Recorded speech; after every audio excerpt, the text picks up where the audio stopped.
जोरदार बारिश हो रही थी। हर तरफ पानी ही पानी था। जंगल पानी में डूब चुका था। बरसात के उस पानी में बहते हुए नन्हे पंछियों ने पुकारा, बचाओ बचाओ, कोई हमें बचाओ, कोई हमें बचाओ। यूं वो जोर जोर से चिल्लाकर मदद की गुहार लगा रहे थे। उन्हें इस तरह बहते हुए एक चील ने देखा। अरे, कौवे के बच्चे पानी में बह रहे हैं। चील को उन पर दया आई। उसने उन्हें वहां से उठाकर अपने घोंसले में सुरक्षित रखा। चील को देखकर कौवे के बच्चे घबरा रहे थे। नहीं, हमें मत मारना, हमें मत मारना, हमें छोड़ दो। यूं थरथरा कर घबराते हुए उससे विनती करने लगे। मैं अगर तुम्हें मारना चाहती तो भला तुम्हें बचाती क्यों? तुम घबराओ मत, मैं कुछ नहीं करूंगी। यूं चील ने उन्हें धीरज दिया। उसकी बातों पर विश्वास कर कौवे के दोनों बच्चे शांत हुए। तुम दोनों कहाँ से आए हो? कहाँ रहते हो? और इस तरह पानी में क्यों बह रहे थे? हम पड़ोस वाले जंगल में रहते थे। वहाँ हमारी माँ के साथ बहुत खुश थे।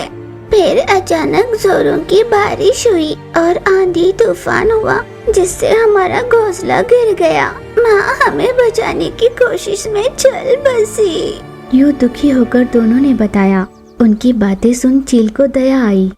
बहुत बुरा हुआ। तुम्हें चिंता करने की जरूरत नहीं। जब तक तुम्हारे पंख नहीं निकल आते तुम यहीं रह सकते हो। मैं तुम्हें कुछ नहीं करूंगी। चील के ये कहने पर कौवे के बच्चों को राहत मिली। बरसात रुक गई और वातावरण पहले जैसा सुहाना हो गया। पंछियां अब फिर से आसमान में उड़ने लगी। कौवे के बच्चों ने अपनी माँ को चील के रूप में देखा और उसे माँ बुलाने लगे।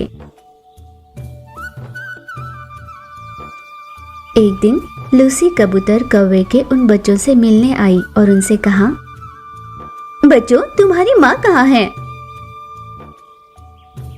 माँ आहार लाने के लिए बाहर गई है। आप कौन है? आपको माँ से क्या काम है? कबूतर ने रोते हुए कहा, बहुत भूख लगी है। कहीं खाने के लिए कुछ नहीं मिल रहा। कुछ यहाँ पर हो तो मांगने आई थी। मेरे दोनों बच्चे भूखे हैं, मेरी सहायता करो। उस पर कौवे के बच्चों ने कहा, अरे, तो यहाँ पर खाने के लिए कुछ दाने हैं, आप इन्हें अपने साथ ले जाइए। बिना एक पल सोचे कौवे के बच्चों ने उसे दाना दिया। कबूतर बहुत खुश हुई। तुम दोनों इतने छोटे हो, फिर भी तुमने मेरी सहायता की। मैं तुम्हारा उपकार कभी नहीं भूलूंगी। ये कहकर कबूतर अपने साथ आहार ले गई। अरे वाह, मेरी झूठी कहानी को सच मानकर उन बच्चों ने मुझे आहार दे दिया। अब मुझे एक हफ्ते तक कहीं जाना नहीं पड़ेगा। इस तरह सभी को उल्लू बनाकर आहार हासिल करना जैसे मेरी आदत हो गई है। अब मुझे मेहनत करने की जरूरत नहीं। यूं मन ही मन सोचकर दाना खाकर खुश रह रही थी। यूं कभी कभी कौवे के बच्चों के पास जाकर आहार लेना ही नहीं, बल्कि एक दिन वो तोते के घोंसले के पास भी गई। वहाँ पर तोते के नन्हे बच्चे थे। मेरे बच्चे भूख से तिलमिला रहे हैं। कहीं भी कोई आहार नहीं मिल रहा। दया करो, मुझे तुम्हारे पास कुछ आहार हो तो दे दो। मेरे बच्चों की सहायता कर दो। यूं झूठे आंसू बहाकर नाटक करने लगी।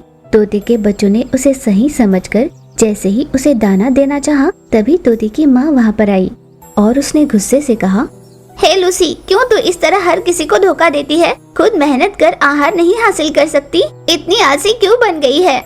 यूं उसे डांटने लगी। मैं नहीं जानती, मुझे ऐसी आदत हो गई है। तुझे दान देना हो तो दो, वरना ना सही। कबूतर के ऐसा कहने पर तोता ने कहा, तुम जैसी आलसी की मदद करना व्यर्थ है। जरूरतमंद को दान करो तो पुण्य तो मिलेगा, और ना कि तुम जैसी आलसी की मदद। जाओ, निकलो यहाँ से। कबूतर बड़े गुस्से से वहाँ से उड़ चली। उस दिन उसके पास खाने के लिए कुछ नहीं था। वो बहुत भूखी थी। इतने में उसे एक चील दिखाई दिया, जिसके पास बहुत सारे दाने थे और वो उन्हें चुग रहा था। कबूतर ने ठान लिया कि वो किसी तरह उन दानों को हासिल करेगी और वो यही सोचकर चील के पास गई। चील दोस्त, तुम मांसाहार शाकाहार सभी खाते हो। ऐसे में हम जैसे पंछियों का क्या होगा? आहार का मिलना कितना मुश्किल हो गया है। मुझे आहार खाकर 2 दिन हो गए। यूं वो चील के सामने दुखी होने लगी। रोने की जरूरत नहीं, मुझे रोने वाले बिल्कुल पसंद नहीं। आखिर तुम्हें क्या चाहिए? तुम्हारे पास जो शाकाहार है वो मुझे दे दो, मैं तुम्हें हमेशा याद रखूंगी। मुझे कहीं मांसाहार नहीं मिल रहा था, इसलिए बड़ी मुश्किल से मैंने शाकाहार हासिल किया है। अगर ये मैं तुम्हें दे दूंगा तो भूख से मर जाऊंगा। नहीं नहीं, मैं ऐसे ही नहीं लूंगी, बदले में मांसाहार दूंगी। कबूतर के ये कहने पर पहले मुझे मांसाहार दिखाओ, फिर मैं मानूंगा। इस पर कबूतर ने कुछ देर सोचा और उसकी मदद करने वाले कौवे के बच्चों के पास उसे ले गई। वहाँ ले जाकर उन्हें मारने के लिए कहती है। घबराए हुए कौवे के बच्चे, नहीं, हमें मत मारो, हमें मत मारो। लूसी माँ, हमने आपकी मदद की तो आप हमारे साथ ऐसा करोगे? ये अन्याय है। यूं वो रोने लगे। मुझे जिंदा रहना हो तो तुम्हें मरना ही होगा। चील कौवे के दोनों बच्चों को अपने साथ ले गया। कबूतर चील के दानों के साथ साथ कौवों का दाना भी इकट्ठा कर वहाँ से ले गई। बहुत समय बीतने के बाद मादा चील अपने घोंसले पर पहुंची। घोंसले में अपने बच्चे के समान कौवे के बच्चों को न देखकर वो घबरा गई। अरे, मेरे बच्चे कहाँ चले गए? वो अभी इतने छोटे हैं, खुद से तो कहीं जा नहीं सकते, कहाँ गए होंगे? यूं वो बहुत दुखी हुई और रोने लगी। कबूतर की निर्दयता खत्म नहीं हुई थी। वो तोते के बच्चों के पास भी उस चील को ले गई। उसके बच्चों को भी सौंपकर बदले में उसने चील से शाकाहार ले लिया। इसी तरह उसने टोनी गौरैया के बच्चों की भी बलि चढ़ा दी। इसी तरह अन्य पंछियों के बच्चों को चील को सौंपकर कबूतर खुश रहने लगी।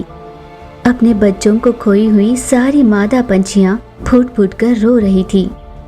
कुछ दिनों बाद मादा चील, छोटू तोता और टोनी गौरैया उस चील के पास जाकर बता देते हैं कि उनके बच्चों के मरने की वजह कबूतर ही है।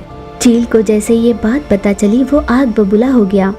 तुमने अपने स्वार्थ के चलते मुझे आड़े रखकर मुझसे ये सब करवाया। चील उसे मारने ही वाला था कि मादा चील, छोटू तोता और टोनी गौरैया आड़े आकर उनसे कहने लगे, इससे बदला हम लेना चाहते हैं। फिर उन तीनों ने कबूतर को डंक मार मार कर उसकी जान ली और अपने बच्चों की मौत का बदला लिया।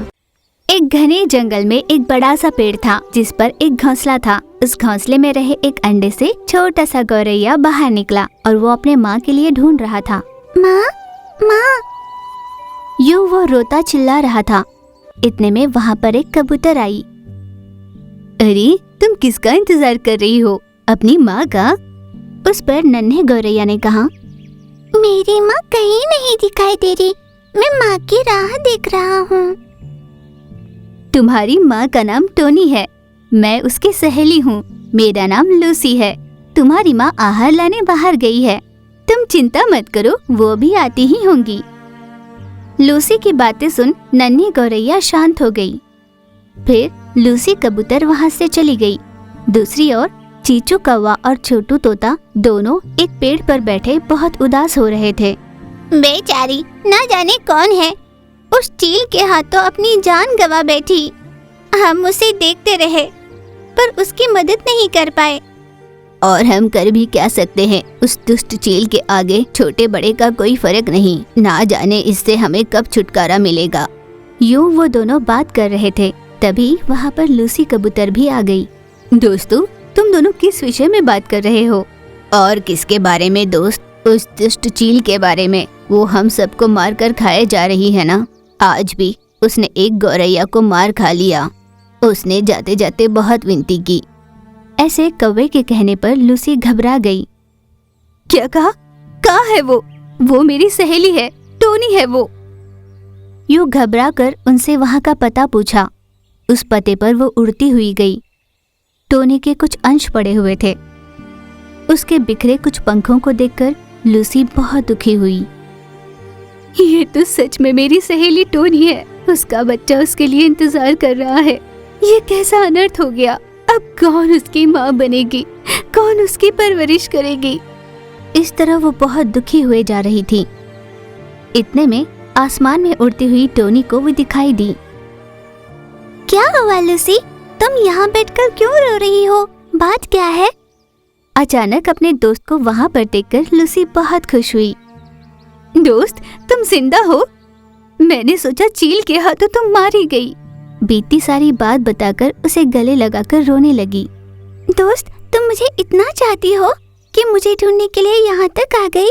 ये कहते हुए ऐसे दोस्त पाने पर वो बहुत किस्मत वाली है ऐसा कहने लगी। वो पंख उसके नहीं किसी और पंछी के हैं ये सोचकर वो बहुत दुखी हो रही थी। चलो जल्दी तुम्हारे घोंसले पर चलते हैं। तुम्हारा बच्चा आज ही अंडे से बाहर निकला है, तुम्हारी राह देख रहा है।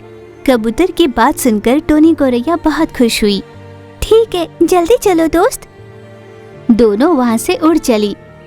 गौरैया अपने बच्चे को देखने के लिए उत्साहित थी, पर जब तक वे दोनों वहाँ पहुँचते बच्चा वहाँ से गायब था। हाय, मेरा बच्चा कहाँ है? कहीं वो चील तो नहीं ले गई? ये सोचकर घबराते हुए रोने लगी कि अब उसका बच्चा वापस नहीं लौटेगा। तुम शांत हो जाओ, मैंने नहीं सोचा था कि ऐसा कुछ होगा, इसलिए मैं इसे यहाँ अकेला छोड़कर तुम्हारे पास आई थी। मैंने सपने में भी नहीं सोचा था कि ऐसा कुछ होगा।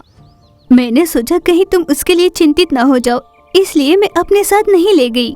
यूं बड़ी दुखी होते हुए उसने कहा, ये सब मेरी बदकिस्मती है। लगता है भगवान ने मेरी किस्मत में मेरे बच्चे से माँ कहलवाना नहीं लिखा। यूं टोनी को दुखी होता हुआ देख लूसी ने उसे सांत्वना दी और वहाँ से निकल गई। लूसी वहाँ से निकलकर सीधे कौवा और तोते के पास गई और उन दोनों को सारी बीती बात बताई। दोस्त, तुम चिंता मत करो। अभी चील जिस पंछी को लेकर उड़ रही थी तब उसके चोंच से वो फिसलकर नीचे गिरी। यहाँ पर एक गौरैया का बच्चा गिरा था, वो दिखाई नहीं दे रहा। कहाँ है? नहीं चील महारानी जी, ऐसा तो कोई यहाँ पे नहीं आया। आपको गलतफहमी हुई है। ये सुनकर चील को बहुत गुस्सा आया। तुमने सच नहीं कहा तो तुम्हारी जान ले लूंगी। तोता बहुत घबरा गई, पर उसने कहा कि वो सच कह रही है। तब कौवे ने कहा, चील महारानी जी, अभी मैंने दूसरी चील को पंछी पकड़कर ले जाते हुए देखा, सच कह रही हूँ। ये सुनकर वो भड़क गई और वहाँ से उड़कर चली गई। चील के वहाँ से निकलते ही उन दोनों ने छुपा कर रखा गौरैया के बच्चे को बाहर निकाला। बेचारी, ना जाने किसका बच्चा है। फिर उन दोनों ने ही उसकी देखभाल करनी शुरू की। उन दोनों से ये सारी बातें जानकर कबूतर बहुत खुश हो गई। तुमने अच्छी खबर सुनाई। फिर उस नन्हे गौरैया को लेकर तीनों उड़ती हुई उसके माँ के पास गए। टोनी अपने बच्चे को सही सलामत देखकर बहुत खुश हुई। मेरा बच्चा मेरे पास आ गया। यूं वो प्यार से उसे गले लगाकर कहने लगी। कबूतर ने सारी बात बताई। ये जानकर टोनी ने कहा, आप सबका बहुत आभार। मेरे नन्हे से बच्चे को बचाने के लिए आपके सभी दोस्तों को बहुत धन्यवाद। पर यहाँ पर रहना इतना सुरक्षित नहीं है, हमें कहीं दूर चले जाना चाहिए। ऐसे टोनी ने कहा। उसकी बात सुन छोटू, लूसी और चीचू ने भी हामी भरी और वहाँ से निकलने की बात कही। 2 दिन बीत गए। उन सभी ने एक निर्णय लिया और सभी वहाँ से उड़कर किसी और जगह चले गए। उस नई जगह पहुंचकर उन सभी ने इस बात की पुष्टि की कि वहाँ पर किसी चील का कोई खतरा नहीं। वहाँ के रहने वाले अन्य पंछियों से ये बात जानकर वे सभी वहीं पर रहने लगे। यूं ही दिन बीतने लगे। वे सभी वहीं पर अपनी जिंदगी अच्छे से बिता रहे थे। टोनी अपने बच्चे की अच्छी परवरिश करने लगी। कुछ ही दिनों बाद लूसी कबूतर, छोटू तोता और चीचू कौवे ने भी अपने अपने बच्चों को जन्म दिया। फिर वे सभी अपने अपने बच्चों की परवरिश करते हुए बहुत खुशी से रहने लगे। इतने बरसों से मातृत्वता से दूर हो रहे थे। उस चील की वजह से हमें ये सुख नहीं मिल पा रहा था, पर अब भगवान ने कृपा बरसाई। ये सोचकर वे सभी खुश हो रहे थे।